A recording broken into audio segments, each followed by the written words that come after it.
भक्तों, ओम नमः शिवाय, श्री शिवाय नमस्तुभ्यम, जय श्री महाकाल। भक्तों, जैसे कि आप सबको पता है कि कल 26 मई एकदंत संकष्टी गणेश चतुर्थी का दिन आ गया है। जी हाँ भक्तों, गुरुदेव जी कहते हैं कि जो भी भक्त कल के दिन मतलब संकष्टी गणेश चतुर्थी के दिन अगर इस उपाय को कर लेते हैं, मेरे जो बताए गए उपाय हैं, उनके उपाय करने मात्र से आपके घर में अगर धन से रिलेटेड समस्याएं चल रही हैं, कर्जा से रिलेटेड समस्याएं चल रही हैं, या आपके घर में कोई व्यक्ति बहुत ज्यादा बीमार रहता है, या आपका जो बच्चा है किसी एग्जाम की तैयारी कर रहा है, उसका उस एग्जाम में पास होना बहुत ज्यादा जरूरी है, और आपके घर में किसी व्यक्ति के ऊपर कोई ऐसा केस चल रहा है जो केस खत्म होने का नाम ही नहीं ले रहा है, उस केस के चक्कर में आपके जो पैसे हैं बहुत ज्यादा खर्च हो चुके हैं, आपको बहुत ज्यादा कर्जा लेना पड़ रहा है और बहुत ज्यादा परेशान रहते हैं, तो वक्त चिंता मत करिए।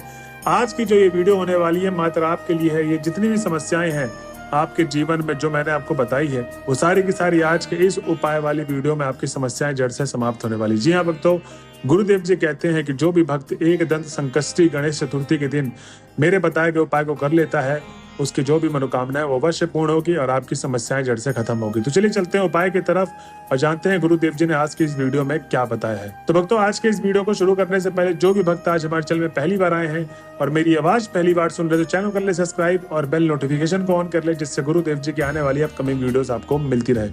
तो भक्तों, सबसे पहले गुरुदेव जी पहले वाले उपाय बताते हैं कि ये उपाय आपको तो सबसे पहली बात कि कल के दिन ही करना है, लेकिन जो समय काल होगा उस समय काल को आप लिख लें। सुबह 6 बजे से लेके शाम को 8 बजे तक आप इस उपाय को कभी भी कर सकते हैं, गणेश चतुर्थी वाले दिन। ठीक, अब भक्तों इसमें सबसे पहले तो उपाय में चाहिए क्या क्या, उपाय में सामग्री क्या क्या चाहिए वो लिख लें। इसमें चाहिए सबसे पहले तो आपको 5 बेलपत्र। क्या चाहिए आपको? 5 बेलपत्र, 5 समी पत्र, 2 चम्मच हरी मूंग। अब जो 5 बेलपत्र लेंगे कहीं से कटा पिटा खंडित नहीं चाहिए, आपको एकदम ताजा बेलपत्र चाहिए, और शमी पत्र भी एकदम आपको ताजा चाहिए, कटा पिटा नहीं होना चाहिए। ठीक, अब 2 चम्मच हरी मूंग लेंगे तो जो हरी मूंग की दाल होती है, जैसे टूटी हुई दाल हो गई, तो टूटी हुई दाल नहीं चाहिए आपको, पूरी की पूरी छिलके वाली दाल चाहिए जो टूटी ना हो। ठीक, तो 2 चम्मच आपको हरी मूंग चाहिए और उसके बाद आपको चाहिए 1 लोटा पीतल का। अब ये तीनों सामग्री आपको एक लोटे में डाल लेनी है और उसके ऊपर से आपको जल भर लेना है। अब जो जल भरेंगे वो याद रहे और स्मरण रहे कि ये घर से भर के लेके जाना है जल, आपको मंदिर परिसर से जल नहीं भरना है। उसके बाद आपको करना यह है कि जब आप घर से निकलने लग जाएं तो आपको जाते जाते थोड़ा सा गुड़ लेना है और गुड़ लेके अपने थाली में रख लें और सीधा लेके चले जाएं महादेव के मंदिर पे। अब भक्तों, जब आप महादेव के मंदिर में पहुंच गए तो गुरुदेव जी कहते हैं कि जो भी भक्त मंदिर में पहुंचने के बाद उपाय को करता है वो गलत तरीका होता है। आपको करना यह है, सही तरीका क्या है कि आपको 7 से 10 मिनट गुरुदेव जी ने बोला है भगवान भोले बाबा की आराधना करनी। जी हाँ भक्तों, गुरुदेव जी कहते हैं कि 7 से 10 मिनट आपको भोले बाबा की आराधना करनी है, उनके मंत्रों का जाप करना है, उनके मंत्रों का उच्चारण करना है, उसके बाद ही आपको उपाय को शुरू करना है।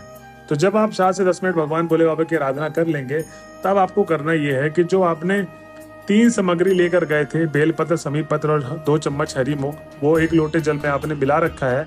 उसके बाद मैंने आपको बोला था कि घर से जाते जाते आपको गुड़ भी लेके जाओ, तो थोड़ा सा गुड़ लेके अपने हाथों से चूरा बना ले, उसको हाथों से पीस ले। ठीक, दबा देंगे तो उसका चूरा हो जाएगा और उसका जो चूरा है वो पूरा का पूरा गुड़ का चूरा आपको उस 1 लोटे जल में डाल देना जिसमें आपने बाकी की सामग्री मिला रखी है। अब तो उपाय को शुरू करते समय करना यह है, जो भी माताएं इस उपाय को कर रही हैं उनको उत्तर दिशा की तरफ मुख करना है। क्या करना है? उत्तर दिशा की तरफ आपको मुख करना है और शिवलिंग के सामने आपको खड़े हो जाना है। जी हाँ भक्तों, जब आप ये सब कर लेंगे तो सबसे पहले तो गुरुदेव जी कहते हैं कि ये जो जल अर्पित करने का तरीका है वो जान लें। और इस जल को अर्पित करने का तरीका ये है कि जैसे कि आपने देखा होगा कि बहुत सारे भक्त क्या करते हैं कि बूंद बूंद जल अर्पित करते हैं। बहुत सारे भक्त क्या करते हैं कि पूरा का पूरा 1 लोटा जल सीधा उड़ेल देते हैं महादेव पर।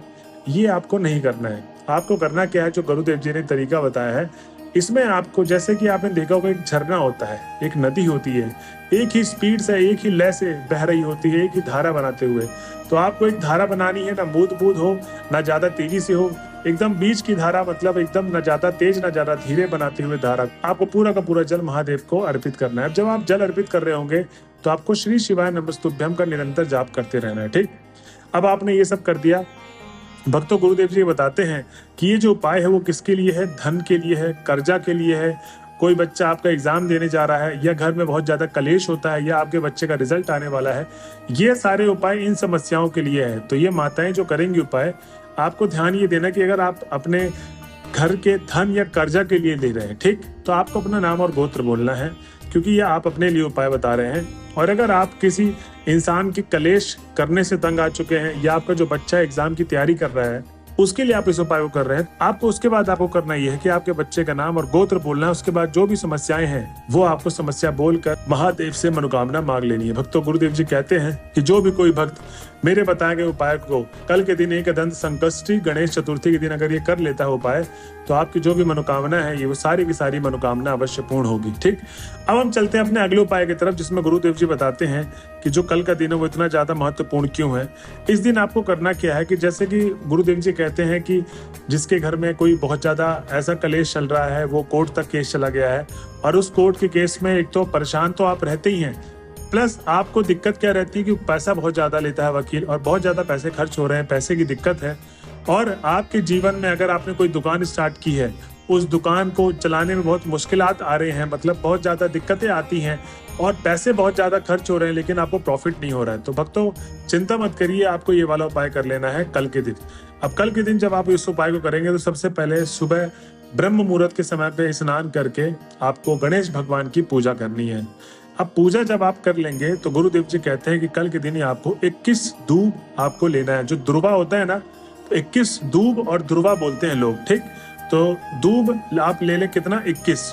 उसके बाद ध्यान रहे कि जो 21 दुर्वा लेके आप, वो ताजा होना चाहिए, कहीं से खंडित ना हो, एकदम ताजा दुर्वा चाहिए आपको। ठीक, उसके बाद आपको करना यह है कि जो गणेश जी का टूटा हुआ दांत होता है, ठीक, जैसे कि आप सबको पता है कि गणेश जी का एक पूरा दांत है और एक टूटा हुआ दांत है, तो टूटे हुए दांत में ही आपको वो 21 ध्रुवा चढ़ा देना है। और आपकी जो भी समस्याएं चल रही हैं जीवन में, और जैसी भी समस्याएं चल रही हैं, वो सारी की सारी समस्याएं बोल के गणेश भगवान को अपनी मनोकामना भगवान गणेश से मांग लेना है। और जो भी आपकी मनोकामना होगी वो बोल के गणेश जी से प्रणाम करके आपको अपने घर की तरफ चले आना। भक्तों, गुरुदेव जी कहते हैं कि जो भी भक्त मेरे बताए गए उपाय को, जो दूसरा उपाय है, उसकी जो भी मनोकामना है, केस से रिलेटेड, उसके दुकान से रिलेटेड जो भी समस्याएं चल रही हैं, वो सारी की सारी समस्याएं आपकी पूर्ण होगी। तो भक्तों, ये था दूसरा उपाय। अब भक्तों, गुरुदेव जी इसमें कहते हैं कि जो आपने दूब चढ़ाने वाला गणेश जी को उपाय किया था, तो उपाय तो सब सेम ही रहेगा कि आपको टूटे हुए दांत की तरफ वो आपको ध्रुवा चढ़ाने हैं, लेकिन आपको अलग अलग तरीके के उपाय गुरुदेव जी से बताते हैं कि उपाय तो आपको सेम करना ही है। लेकिन अगर जो भी कोई महिलाएं अपने वंश वृद्धि के लिए, किसी के अगर बच्चा नहीं हो रहा है, बच्चे से रिलेटेड दिक्कतें चल रही हैं उस महिलाओं को, और उसके किसी कारणवश मेडिकल हो या किसी और भी कारणवश उसका जो बच्चा है वो हो ही नहीं पा रहा है, वंश से रिलेटेड बहुत सारी समस्याएं हैं, तो आपको वंश वृद्धि के लिए गुरुदेव जी कहते हैं कि जब भी आप गणेश जी के पास ध्रुवा चढ़ाने जाएंगे कल के दिन, तो आपको कितने के ध्रुवा चढ़ाने हैं, 11 दूब। ठीक, तो 11 ध्रुवा आपको ताजे ताजे गणेश भगवान के जहाँ से दांत टूटा हुआ है वहां पर आपको अर्पित कर देना है, और गणेश भगवान का स्मरण करते करते आपको अपनी मनोकामना भगवान गणेश तक बोल देनी है। तो ये था भक्तों तीसरा उपाय, जिसमें गुरुदेव जी कहते हैं कि 11 ध्रुवा का उपाय आपको कर लेना है अपने वंश वृद्धि के लिए। ऐसे ही आपको अगर अपने कोई कार्य सिद्धि के लिए और एग्जाम में पास होने के लिए भी करना है उपाय, तो कार्य सिद्धि के लिए आपको 7 ध्रुवा चढ़ाने हैं। सेम वही आपको जहां पर गणेश जी का टूटा हुआ दांत है वहीं पर अर्पित करना है। कितने, 7 ध्रुवा कार्य सिद्धि के लिए। और एग्जाम में अगर पास होना है, कोई बच्चा बहुत ज्यादा तैयारी कर रहा है बहुत सालों से, उसका एग्जाम में पास होना बहुत ज्यादा जरूरी है, तो वहां पर आपको करना क्या है, कल के दिन 5 ध्रुवा चढ़ाना है आपको, जहां पर गणेश जी के भगवान के दांत टूटे हुए हैं। ठीक, तो भक्तों आपको इन चीज का स्मरण करना है। सबसे ज्यादा भक्तों गुरुदेव जी यही कहते हैं कि जो भी चीज आप आज के इस वीडियो में सुन रहे हैं, उसको दोबारा से रिवर्स करके आप उस पूरे उपाय को लिख लें, और जो भी आपकी मनोकामना है वही मनोकामना वैसे की वैसी करें जैसे गुरुदेव जी ने बताई है। तो भक्तों, ये थी आज की वीडियो। अगर आप वीडियो के लास्ट तक पहुंच गए तो श्री शिवाय नमस्तुभ्यम लिखना ना भूलें। मिलते हैं अगले वीडियो में, जब तक के लिए बने रहिए हमारे चैनल में। हर हर महादेव।